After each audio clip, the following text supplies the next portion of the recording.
Hey, it's BG with the Boxing Politic, and we're back in for another one. It is Saturday, 11/14, November 14th. So this is the day of the Kell Brook and Terence Crawford fight. Terence Crawford versus Kell Brook. If we're gonna put it exactly as they stated, but yeah, this fight is probably gonna be no, it's definitely gonna be Terence Crawford's best at the 147 division. It's gonna be his toughest test, which is saying a lot at this point of his career. He's 33, closer to 34, about to wind things down, and I think he's looking for the legacy defining and financially defining fights, and Kell Brook could be his route to that. Seeing this fight, my prediction, I mean, I didn't even normally when I do a prediction, I like to go through, look at old film, things like that, so that I'm able to really analyze a little bit better. But these are guys who I pretty much watched, and I'm just gonna take it off the dome. And I'll say with this one, I mean, it's been a while since Kell Brook has made 147, and Terence Crawford has looked great versus subpar competition. So I can't judge them based on like their peaks because Terrence is fighting a guy who's probably, like I said, better than anyone he's probably faced throughout his entire career. And we don't know how he's going to look up against that level of opposition where he's not like a prohibitive, well, he is a betting odds prohibitive favorite, but just looking at the fight, he's not. We don't know what Kell Brook has in store just because it's been so long since he's been at the weight class. His last fight here, he was uh he was damaged pretty badly by Errol Spence. So um this is uh this is a fight that's gonna tell us things. This isn't a showcase. This isn't a fight for all the marbles. Like when you see like a Manny Pacquiao, Floyd Mayweather, or a fight against like the two champions. We don't champion 1A and 1B going at it. We don't really have that in this, but this is the type of fight that's gonna tell you a lot about the guys who are in it. What level do they really belong on, and can either of them face up to the competition that's going to be leading this division. Um, the way I see it going, Kell Brook and Terence Crawford are about even in skill set in terms of boxing. The only thing I would say that Crawford has over Kell is that fluid switch hitting that he does, that he can go southpaw, conventional.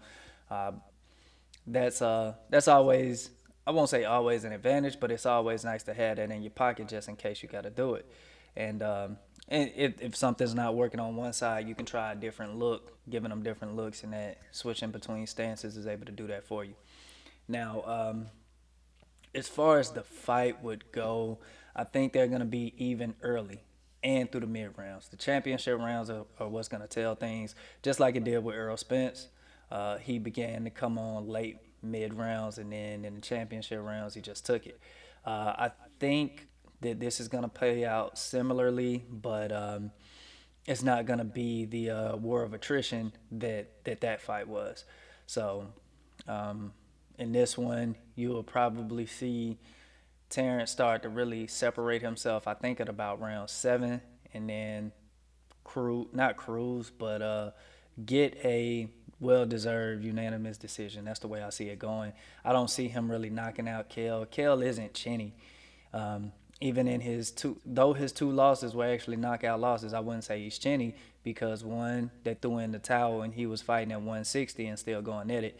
The second one, his chin wasn't what put him down. I think it was just like an accumulation of punishment, and he was getting hit to the body so much, his orbital bone had broken. It was just a he was broken down, and I don't think Terrence can do that to Kell Brook in the same way. He can't really just kind of break him, destroy him in that way, like break parts of him, keep hitting him to knock him down, to beat him down. It's gonna take taking the wind out of him and everything. I don't think that's Terrence's style. He's a excellent, excellent closer, excellent finisher, par none. Like I can't see anybody with that instinct to take him that killer instinct like his. Um, it's comparative to guys like what in this time. I say what Tank Davis and Deontay Wilder. These are the guys who just like go for the kill in that way. And Terence is in there, but he doesn't have that type of power that they have to do it. So his finish is often come from that instinct, and that takes like really bloody in the waters and getting them there. And I don't think he's gonna be able to do that with Kell, but I do think he's gonna eventually show that he has a little bit more talent and take him out. But I think this isn't his first fight at 47 where he's gonna be the smaller guy, but this is the first one where he's gonna be the smaller guy with a guy who actually has the type of skill that he has.